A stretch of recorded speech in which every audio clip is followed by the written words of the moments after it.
안녕하세요, 리바이버입니다. 중국의 비아디가 본격적으로 한국 시장에 전기차를 출시했습니다. 인증을 못 받아서 판매까지 이어지지는 못했지만요. 그래서 이번 영상에서는 비아디의 전기차 디자인, 성능, 품질, 가격 등을 기반으로 향후 한국에서의 중국차 전기차 시장은 어떤 변화를 가져올지 제 개인적인 의견을 공유해 볼까 합니다. 첫 번째는 디자인입니다. 비아디의 전기차 외부 디자인은 더 이상 중국스러운, 즉 기교만 많고 크롬같이 번쩍거리는 것이 많지 않습니다. 오히려 이제는 적당히 멋을 부릴 줄 알고 불필요한 건 적당히 덜어낼 줄 아는 수준이라고 봅니다. 글로벌하게 먹힐 수 있는 디자인이라는 거죠. 하지만 내부 디자인은 아쉬웠습니다. 센터 터널은 넓고 높고 깊었으며 에어컨 송풍구는 필요 이상으로 튀어 보였습니다.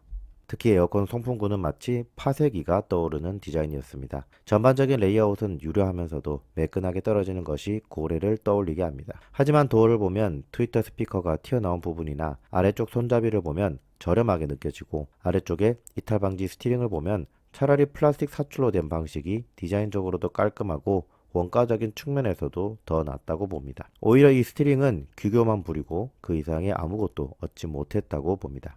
결론적으로 저는 이 내장 디자인에 있어서 소비자에게 어필하는 방식이 아쉽다고 느껴집니다. 현대차는 전기차 전용 플랫폼인 eGMP를 도입하면서 엔진이 없어지면서 공간을 유연하게 조절할 수 있다는 점에 주목했습니다. 내부 공간 활용성이 높아짐에 따라 자동차 실내를 운전을 위한 공간 그 이상 거주 공간 혹은 목적에 따라서 유연하게 변화할 수 있는 공간으로서 접근하고 있습니다. 변속기어 레버도 필요 없게 되니 레버는 전자식으로 대체해서 컬럼으로 옮겼습니다. 또한 기아 EV3부터는 공조장치도 기존보다 더 컴팩트하지만 풍량을 높이는 등 전기차 전용 플랫폼을 기반으로 실내 공간을 최대한 활용하고 있습니다. 반면 비아디의 전기차 내장 디자인은 기존의 내연기관과 다르지 않거나 오히려 불필요하게 센터 터널을 크게 만드는 등 공간 효율적인 부분에서는 전기차 플랫폼의 장점을 활용하지 못하고 있는 모습입니다. 두 번째로 성능적인 부분에 있어서는 전기차 시장에서는 동급 차종들이 유사한 출력을 보여주고 있고, 배터리는 LFP 타입을 사용함에 따라서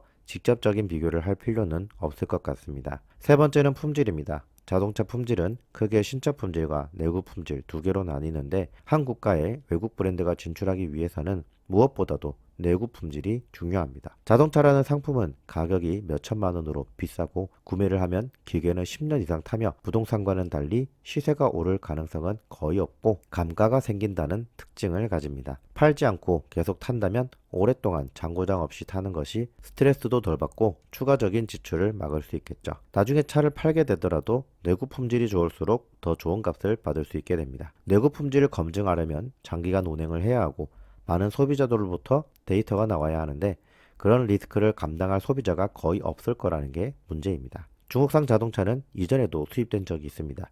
붓기현상 캔보 600과 동풍소콘 iX5가 대표적이죠. 하지만 중고 매물은 거의 전무한 수준인데요. 인터넷에 조금만 찾아보면 그 이유가 있습니다. 캔보 600에 대해 검색해보면 첫 번째, 부실한 마감 품질, 두 번째, 언덕 밀림 방지 장치의 결함과 이를 정상이라고 하는 딜러, 세 번째, 가격 방어가 안 된다. 네 번째, 딜러샵과 계약 해지로 부품, 오일, 소모품을 구하기 어렵다.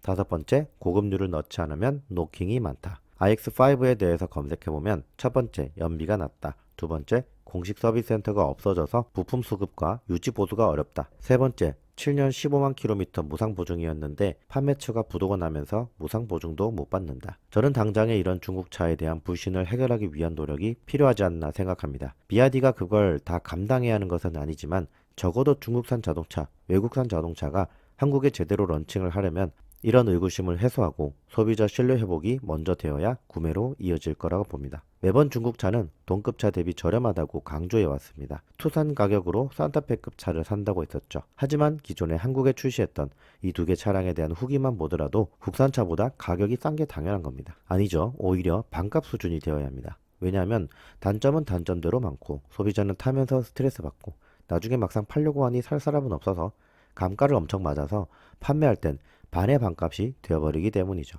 중국산 브랜드는 일단 국산 브랜드 대비 부족한 점이 많을 수밖에 없습니다. 그렇기 때문에 적어도 독일 3사 수입차에 준하는 AS망을 갖추고 사후 관리는 어떻게 할 것인지 방향을 제시하고, 특히 내구 품질에 대한 실제 데이터를 기반으로 어필을 하는 게 필요하다고 봅니다. 지금부터 딱 1년 전에 비아디 한국 진출에 대한 영상을 올렸는데 당시에도 가격, 품질, 서비스 네트워크, AS 부품 수급, 와우 포인트, 성능, 디자인, 보증 기간에 대해 언급했는데요. 지금의 비아디 자동차는 경쟁차 대비 낮은 가격만으로는 어필이 안 된다고 봅니다. 나머지 부분도 명확하게 소비자를 설득시킬 만큼 준비를 한 상태에서 판매를 해야 하지 않을까요? 지금까지 저는 리바이버였습니다. 감사합니다.